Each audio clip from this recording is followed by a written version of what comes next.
আসসালামু আলাইকুম ও শুভেচ্ছা জানাচ্ছি প্রিয় দর্শকবৃন্দ। আমি শাহিন খান রাহুল আপনাদের সঙ্গে আছি আলো টিভি নিউজ 24 এর পক্ষ থেকে। আজ আমরা উপস্থিত হয়েছি কুমিল্লা জেলার বুড়িচং উপজেলার ১৬ নং ইউনিয়নে। যেখানে আমাদের সৌভাগ্য হয়েছে সাক্ষাৎ করার এই ইউনিয়নের এক বিশিষ্ট ও সম্মানিত ব্যক্তিত্ব জনাব মোহাম্মদ জাহাঙ্গীর আলম সাহেবের সঙ্গে। এই বিশেষ সাক্ষাৎকারে তিনি আমাদের সঙ্গে ভাগ করে নিয়েছেন তার কিছু গুরুত্বপূর্ণ মতামত, অনুভূতি ও এলাকার সার্বিক উন্নয়নের ভাবনা। চলুন আর দেরি না করে সরাসরি শুনে নেই তার মূল্যবান বক্তব্য, শুধুমাত্র আপনাদের প্রিয় আলো টিভি নিউজ 24 এর মাধ্যমে। ভিডিওর শেষ পর্যন্ত দেখুন এবং এমন আরও খবর পেতে আমাদের ফেসবুক পেজে যুক্ত থাকুন। ধন্যবাদ। বিসমিল্লাহির রহমানির রহিম। আমি মোহাম্মদ জাহাঙ্গীর আলম। আমার গ্রাম ইসাপুরা, বুড়িচং থানার অধীনে এই ইসাপুরা গ্রাম। আমি 2001 সাল থেকে আমি বিএনপির সাথে সংযুক্ত। আমি একটা কথা বলবো, 2001 সালে আমি দেশে আসার পরে জসিম সাহেবের সাথে প্রথম দিনে আমার পরিচয় হয়। আর এই পরিচয় থেকে অদ্যাবধি 2025 আমি বিএনপির সাথে জড়িত। আমি একজন সাধারণ মানুষ হিসাবে আছি। আমি ব্যবসা বাণিজ্য করি। আমি এইটুকু বলবো, গত 24-এ আমাদের 16 নং ইউনিয়ন দিয়ে একটা ভাঙ্গা পড়েছিল গুমতি নদীর বাঁধ। ওই গ্রামটার নাম বুরবুরিয়া। তো জসিম সাহেবকে আমি ওখানে গিয়ে, আমি যাওয়ার পূর্বে উনি ওখানে পড়ছে, ওনার পরনে লুঙ্গি ছিল। উনি আমাদের নেতা, বুড়িচং ব্রাহ্মণপাড়ায়। আমার ধারণা মতে, আমি একজন সাধারণ মানুষ হিসেবে আমি এইটুকু বলবো, উনি মনে প্রত্যেকটা ফ্যামিলি, যদিও না হয়ে থাকে বুড়িচং ব্রাহ্মণপাড়ায়, 60+ ফ্যামিলির উনি সদস্য হিসাবে ওনার মনে এই জায়গাটা করে নিয়েছেন বুড়িচং ব্রাহ্মণপাড়া থেকে।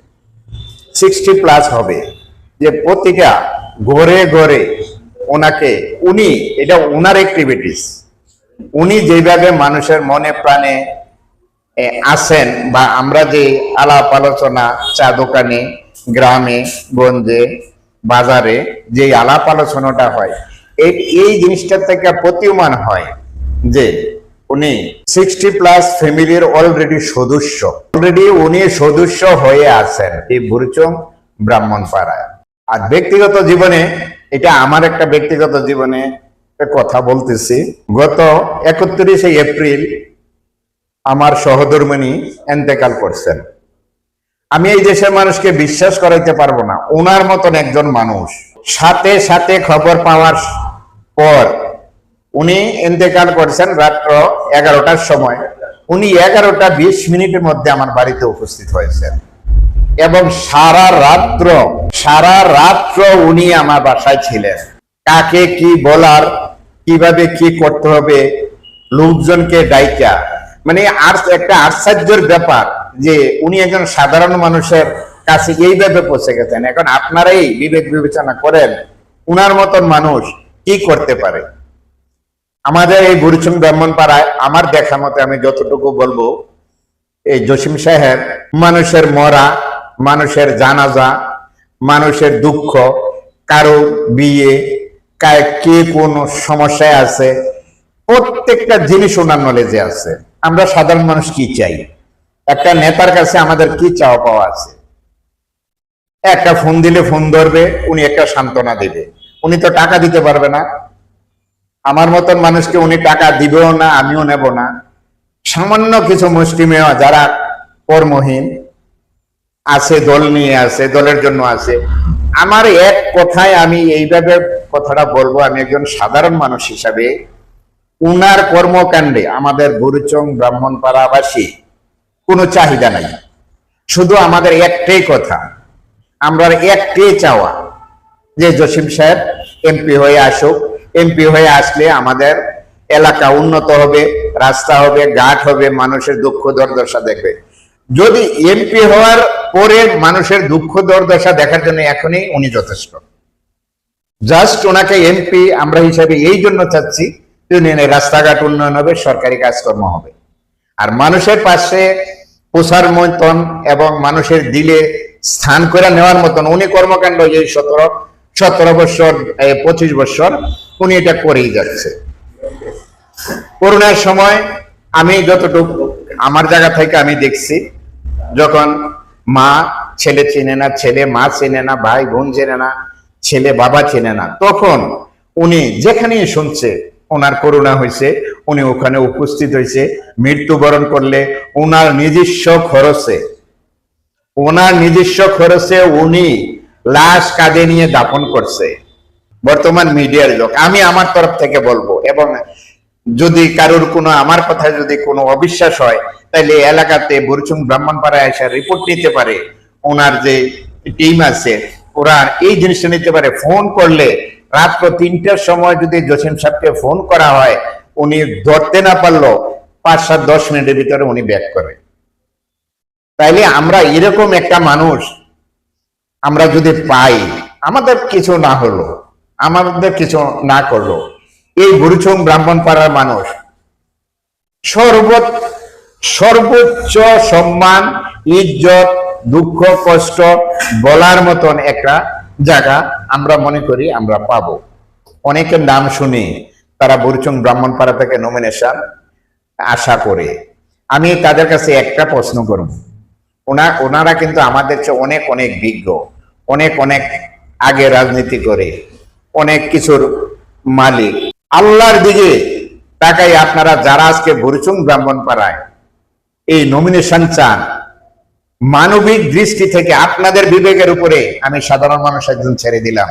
আপনাদের বিবেককে প্রশ্ন করেন, আপনারা কি হিসাবে, কোন যোগ্যতায় আপনারা বুরুচুং ব্রাহ্মণপাড়ার এমপি হতে চান?